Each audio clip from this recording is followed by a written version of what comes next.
오늘 말씀으로 언약으로의 초대, 언약으로의 초대라는 제목으로 말씀 나눌 때 하나님께서 우리에게 크신 은혜로 충만하게 채워주실 줄로 믿습니다. 자, 초대, 인비테이션. 이 초대라는 말을 들을 때 여러분들 어떤 생각이 드십니까? 이 누군가로부터 초대받았다라는 그런 생각을 해보면은 괜히 흐뭇해지고 또 괜히 기분이 좋아지기도 합니다. 그런데 때로는 이 초대가 부담스러운 그런 초대도 뭐 없잖아 있기는 하지만은요. 그러나 이 초대라는 것은 이 어떤 일들을 주관하는 사람 입장에서는 그 사람을 향해 존중의 마음을 그렇게 또 표현하는 그러한 표시이기도 합니다. 누군가가 특별히 나를 복된 자리에 초대한다 생각만 해도 너무나 우리는 흐뭇해지죠. 우리는 날마다 이런 초대를 받고 있다라는 것 아십니까? 누가 우리를 초대할까요? 예, 할렐루야. 예, 하나님께서 우리를 날마다 하나님의 은혜의 자리로 초대하고 있다라는 사실입니다. 그런데 우리가 누리고 있는 또 우리가 경험하고 생활하고 있는 이 모든 환경들이 이제 너무나 익숙해지고 그러다 보니까는 당연한 것처럼 여겨지다 보니까는 하나님의 은혜의 초대, 하나님의 언약으로의 초대를 받았다 해도 우리가 말씀 앞에서 하나님께 은혜를 누린다고 해도 우리가 이제 너무나 익숙해져 버리니까는 좀 무감각해져 버리는 그러한 일들이 일어나지 않을까 생각을 해 봅니다. 그러나 이 초대의 믿음과 오전에 말씀드렸던 것처럼 믿음과 순종으로 반응하는 그 사람들에게는 하나님께서 풍성한 은혜로 또 더 충만하게 채워주신다라는 사실입니다. 우리가 부르는 찬양 중에 내가 누려왔던 모든 것들이 은혜였어. 그 찬양이 있잖아요. 그죠? 당연한 것 아니라 은혜였어 라는 찬양이 있지 않습니까? 자, 그런데요. 이 당연한 것 아니라 은혜였음에도 불구하고 우리는 너무나 당연하게 우리는 생각을 하고 있다라는 거죠. 자, 그렇게 너무나 당연하다라는 것으로 생각하고 있다 보니까는 하나님의 초대에 대해서도 우리가 좀 무감각한 그런 반응이 있지 않는가 생각을 해 봅니다. 자, 오늘 우리가 읽었던 이 신명기 29장 말씀, 아니 신명기 전체 말씀이 하나님이 우리를 초대하는 그 말씀입니다. 자, 이 신명기의 대상은 누구냐 하면은요, 광야를 경험하지 못했던 세대, 출애굽 세대들.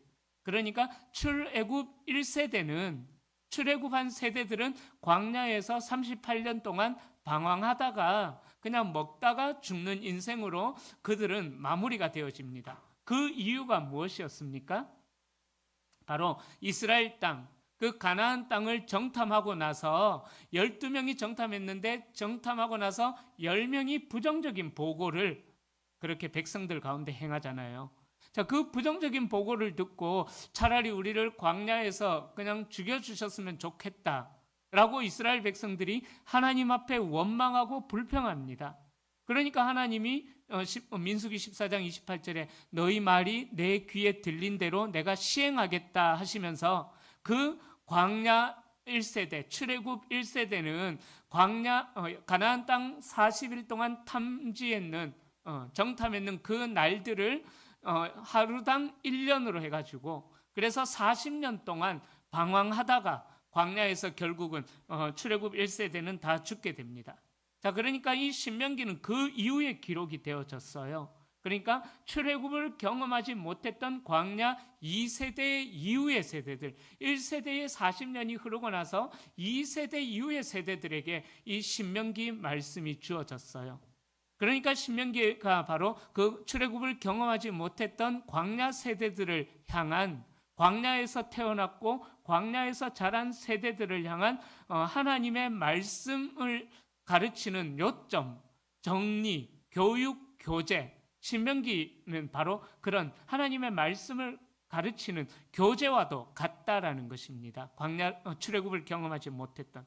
자, 그러니까 하나님께서는 이 신명기 말씀을 통하여서 너희들이 출애굽을 경험하지 못했는데 너희 조상들은 출애굽을 경험했고, 그래서 이 출애굽을 통하여서 광야 생활을 하면서 어떻게 하나님의 보호하심 아래 거하게 되었다라는 것을 신명기 앞부분에서 이야기합니다. 자, 그러면서 신명기 이제 뒷부분에 가면은요, 자, 그래서 신명기 28장의 앞장, 신명기 29장 앞장인 신명기 28장에 가면은 뜬금없이 순종하여 받는 복에 대하여서 말씀해요. 그러니까 광야를 출애굽을 경험하지 못했던 너희 조상들에게 하나님은 어떤 분이셨다라는 것을 신명기를 통해서 가르치고 나서 이제 그 하나님의 말씀에 순종하면은 들어가도 복받고 나가도 복받고 뭐 어떻게도 복받고 엎어져도 복받고 뒤로 넘어져도 복받고 하여튼 모든 복을 받게 될 것이고, 그러나 반대로 너희 조상들을 인도하셨던 하나님의 말씀에 순종하지 못하면은 반대라는 거예요. 들어가도 저주, 나가도 저주, 엎어져도 저주, 뒤로 엎어져도 저주, 모든 게 하여튼 저주가 임할 것이다. 하나님의 말씀의 초대에 반응하는 자들, 믿음으로 반응하는 자들은 복을 받게 되지만 반응하지 않는 자들은 저주 가운데 거하게 될 것이다 라는 것을 이 신명기에서 이야기하고 있다라는 거죠. 자, 그러니까 오늘 읽었던 우리 이 말씀이 바로 광야에서 40년을 보낸 이스라엘 백성들에게 하나님의 은혜와 축복이 어떻게 임하였는가를 회상하게 하는 그런 말씀입니다. 약속의 땅 가나안에 들어가기 직전에 바로 모압 땅, 요단 동편 모압 땅에서 주신 말씀인 것입니다. 이것을 일컬어서 모압 언약 또는 두 번째 언약이라고도 이야기를 합니다. 첫 번째 언약은 무엇이냐 하면은 시내산 언약이에요. 이스라엘 백성들이 출애굽에서 시내산으로 왔을 때 거기서 1년 1개월 동안 머무르면서 하나님으로부터 법을 받습니다. 그 법이 뭐냐 하면은 레위기, 출애굽기 20장부터 시작되어서 레위기, 민수기로 이어지는 법입니다. 민수기에서 이제 가나안 땅으로 이동이다 하면서 그렇게 출발하는 장면이 나오는데, 그래서 시내산에 1년 1개월 동안 머무르면서 하나님으로부터 율법을 받습니다. 그것이 이제 첫 번째 시내산 언약이고, 자, 두 번째 언약이 이제 이 신명기부터 시작되어지는 이 말씀인데요. 자, 1절에 보면은 호렙에서 이스라엘 자손과 세우신 언약, 바로 이 언약이 시내산에서 세웠던 그 언약을 말씀하고 있습니다. 자, 그때에 그들은 이 율법의 말씀대로 살기를 언약했지만 그들은 하나님의 은혜도 잊어버리고 하나님의 율법을 지키지 않아서 광야에서 다 죽었다라는 거예요.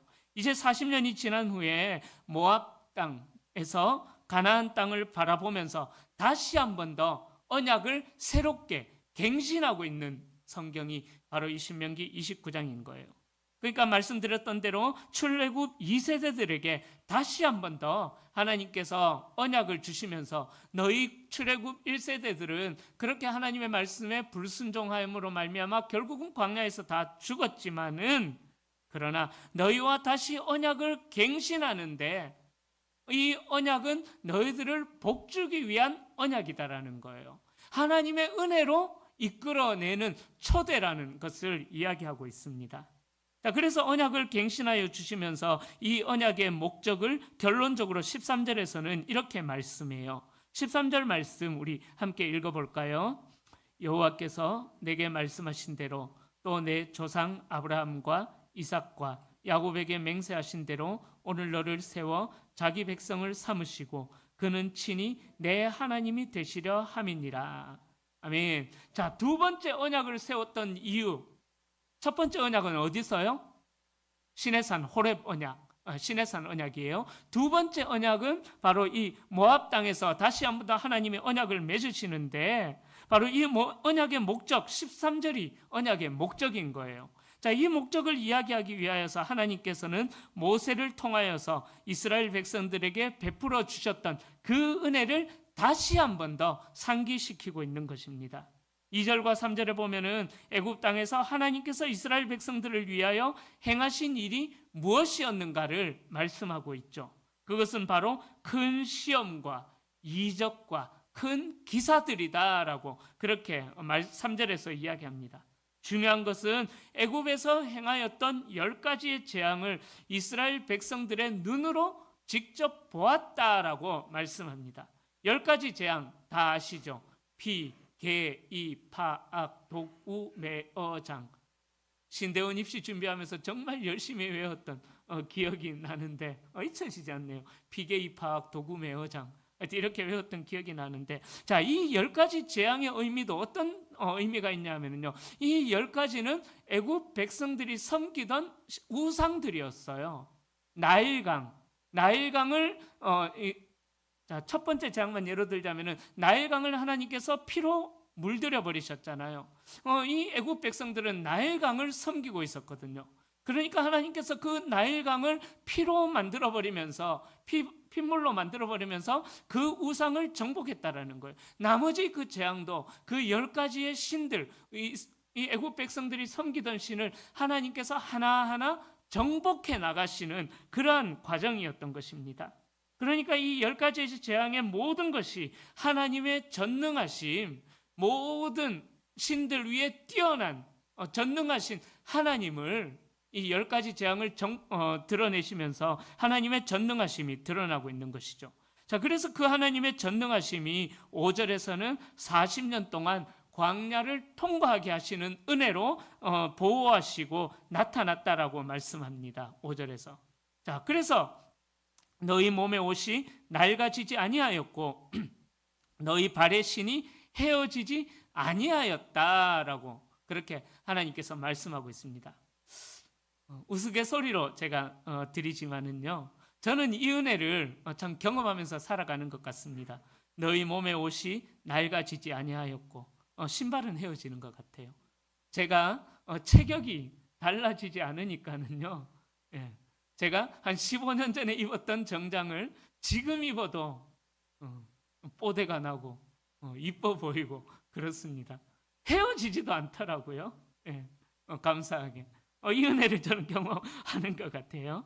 자, 광야 생활이 어떠했습니까? 밤에는 추워서 사람이 살 수도 없고요. 낮에는 찌는 태양의 열기에 더워서 짐승들조차 살아갈 수가 없는 그러한 곳이죠. 자, 그런 광야인데 이 광야를 지나는 동안 하나님께서 그들의 모든 것들이 상하지 않도록 하나님께서 구름 기둥으로 또 불 기둥으로 보호해 주셨다라는 거예요. 또 그들의 입은 옷이 40년을 입었는데 헤어지지 아니었다라고 그렇게 이야기할 정도죠. 또 신발도 헤어지지 않았다고 합니다. 자, 이렇게 하신 이유가 뭘까? 이렇게 보호하신 5절에 그렇게 보호하신 이유가 뭘까? 6절에 그 보호의 이유를 말씀하죠. 주는 너희 하나님 여호와이심을 알게 하기 위하여서. 하나님이 너희를 보호하시는 분이시다라는 것을 너희들이 좀 알아달라라는 하나님의 요청인 거예요. 하나님의 요청. 그런데 이스라엘 백성들은 어떠했습니까? 하나님의 그 언약으로의 초대, 하나님의 요청으로의 초대를 받았음에도 불구하고 그 초대를 거부하고 점점 더 하나님으로부터 멀어져 가고 도망가고 떠나가는, 그렇게 하나님을 배신하는 일들이 일어났지 않습니까? 또 하나님은 어떤 분이십니까? 7절에 보면은요, 이스라엘에 가는 길을 막는 대적들을 훈련도 하지 않은 이스라엘 백성들이 하나님의 능력으로 싸워서 이기게 하시고 그 땅을 기업으로 주신 분이 하나님이시다라는 것을 말씀하고 있습니다. 하지만 이스라엘, 그 은혜를 받았던 이스라엘은 어떻습니까? 4절에서 말씀하는 것처럼 하나님으로부터 그 놀라운 일을 직접 눈으로 목도하고 그 은혜를 누렸음에도 불구하고 이스라엘 백성들은 그것을 깨닫지 못하였다라고, 그죠? 그러나 깨닫는 마음과 보는 눈과 듣는 귀는 오늘까지 여호와께서 너희에게 주지 아니하셨느니라, 그죠? 깨닫지 못하였다라고 이야기하고 있습니다. 그 깨닫는 마음, 눈, 귀가 그들에게 없었다라는 거예요. 이것이 바로 이스라엘 백성들의 가장 큰 병이었습니다. 하나님께서 이스라엘 백성들을 보호하시고 은혜 베푸시고 대적들을 물리쳐 주신 일이 하나님께서 몰래 하신 일이 아니었죠. 눈앞에서 하나님은 그런 일들을 행하셨습니다. 그런데 그들이 보았음에도 불구하고 깨닫지도 못하고 있는 것입니다. 그들은 보았지만은 하나님의 하시는 일들을 깨닫지 못했다라는 거예요. 그럼 우리는 과연 어떨까요? 우리는 과연 어떨까요? 하나님께서 우리에게 참 많은 은혜를 베풀어 주셨음에도 불구하고요. 우리의 눈으로 하나님의 역사를 봄에도 불구하고 이 이스라엘 백성들처럼 마음이 완악해짐으로 말미암아 또 익숙해짐으로 말미암아 그것이 하나님의 은혜인 줄도 모르고 살아가고 있지는 않을까요? 우리가 마시는 공기 호흡할 수 있도록, 그죠? 우리의 건강한 몸, 그죠? 우리의 뇌가 따로 명령을 내리지 않아도 우리 몸이 얼마나 잘 작동하고 있지 않습니까? 그죠? 하나만 틀어져도 우리가 누울 수밖에 없는 그러한 연약한 자들이지 않습니까? 우리는 이렇게 하나님으로부터 많은 은혜를 누리고 있음에도 불구하고 때로는 하나님 앞에 이스라엘 백성들과 같은 그러한 반응을 보이고 있지는 않을까 한번 생각해 보셨으면 좋겠습니다. 사랑하는 성도님들, 이스라엘에게 베푸셨던 하나님의 은혜가 21세기를 살아가는 지금 이 시대에 과연 무슨 상관이 있겠습니까? 그것은 바로 지금 이 시대를 살아가는 우리들 역시 하나님께서 우리에게 베푸신 은혜를 하나님이 좀 알아주기를 원하신다라는 거예요. 하나님께서 베푸신 은혜, 방금 말씀드렸던 대로 우리가 가격을 매길 수도 없고 또 비용을 지불하지도 않아도 우리가 그 은혜를 얼마나 누리고 있잖아요. 공기도 그렇고 또 물도 그렇고 하여튼 그런 모든 것들, 그죠? 우리가 비용 지불이 없어도 그냥 누리고 있지 않습니까? 또 더 큰 은혜는요, 우리가 하나님으로부터 값없이 구원의 은혜를 받았다라는 것입니다. 우리는 이 구원을 위하여서 아무 공로도 없고 아무 유익도 끼친 적이 없습니다. 우리의 타락하고 부패한 성품으로 말미암아 하나님과 원수가 되었지만은 그러나 그 은혜로 말미암아 우리는 구원의 은혜를, 구원의 감격을 누리게 되었다라는 것입니다. 아무런 대가가 없이 우리에게 하나님의 은혜가 우리에게 주어졌다라는 거예요. 사랑하는 성도님, 하나님께서 왜 우리에게 그런 은혜를 베푸시느냐? 다시 한 번 더 기억하십시오. 다시 한 번 더 기억하십시오. 6절입니다. 하나님만이 여호와이신 줄을, 너희를 지키시는 분이신 줄을 알게 하시기 위하여서 우리에게 이런 은혜를 주셨다라는 것입니다. 그래서 예레미야 31장 33절 말씀은 이렇게 하죠. 그러나 그날 후에 내가 이스라엘 집과 맺을 언약은 이러하니 곧 내가 나의 법을 그들의 속에 두며 그들의 마음에 기록하여 나는 그들의 하나님이 되고 그들은 내 백성이 될 것이라. 하나님의 목적은 이거예요. 이 언약으로 초대를 하셔가지고 이 은혜의 언약 안에 거하는 자들로 하여금 언약을 다시 한 번 더 맺으셔가지고 그래서 하나님은 우리의 하나님이 되고 우리는 하나님의 백성이 될 것이다. 하나님의 사람이 될 것이다. 그래서 하나님과의 친밀한 교제 가운데 거하기를 원하시는 하나님의 마음이 이 신명기 29장에 나오는 두 번째 맺은 언약의 목적인 것입니다. 사랑하는 성도님들, 민수기 14장 28절 말씀 절대로 잊지 마십시오. 너희 말이 내 귀에 들린 대로 내가 시행하리니, 너희 말이 내 귀에 들린 대로 시행하리니. 우리가 이스라엘 백성들처럼 홍해 바다 앞에서 다 죽었다고 원망하고 신광야에서 고기 먹여달라고 불평하고 르비딘 광야에서 물 때문에 하나님 또 원망하고 불평하고 가데스 바네아에서 10명의 정탐꾼의 부정적인 보고 때문에 차라리 여기서 죽었으면 좋겠다라고 하나님 앞에 원망하고 그러한 원망과 불평의 말들을 하나님께서 그냥 흘려버리지 않으신다라는 거예요. 너희 말이 내 귀에 들린 대로 내가 시행하리니. 우리가 선포하는 대로 하나님은 일을 행하신다라는 것입니다. 그러기에 하나님의 일을 행하심이 우리를 살리는 일을 행하시는 것이어야 되지, 이스라엘 백성들을 40년 동안 광야에서 방황케 하셨던 것처럼 그러한 저주로 임해서는 안 된다라는 사실입니다. 우리 성도님들도 아마 각자 여러분들 자신만이 알고 있는 하나님의 은혜, 여러분들로 하여금 눈물 나게 만들었던 감격적인 하나님의 은혜가 반드시 있을 것입니다. 절대 그 은혜를 잊지 마십시오. 사탄은 우리로 하여금 하나님과의 나누었던 그 감격적인 첫사랑의 감격을 어떻게든 잊어버리게 만들려고 합니다. 그래서 우리로 하여금 하나님으로부터 멀어지게 하고 하나님으로부터 떠나가게 만들어버리는 것이 사탄의 목적이다라는 거예요. 사랑하는 성도님들, 하나님의 은혜를 깨달았다면은, 그것이 은혜고 축복이었다는 것을 깨달았다면은 하나님 앞에 감사함으로 우리는 나아가야 된다라는 거예요. 다음 주일은 이제 우리가 추수감사주일로 지키게 됩니다. 저는 절기 때마다 한 번씩 그냥 걱정 아닌 걱정이, 이 절기가 그냥 글자로만 우리에게 남아있는 것은 아닌가. 그래서 제가 지난 추수감사주일 말씀을 나누면서 그런 제목으로 말씀을 나눴어요. 절기마다 되새기는 은혜의 리듬. 절기마다 되새기는 은혜의 리듬이라는 제목으로 지난 맥주감사주일 때 말씀을 나눴는데요. 사랑하는 성도님들, 이 절기를 앞두고, 추수감사주일을 앞두고 이 한 주간 하나님께서 우리에게 얼마나 풍성한 은혜를 베풀어 주셨는가, 그 은혜를 정말 한번 헤아려 보셨으면 좋겠습니다. 한번 적어보기도 하시고요.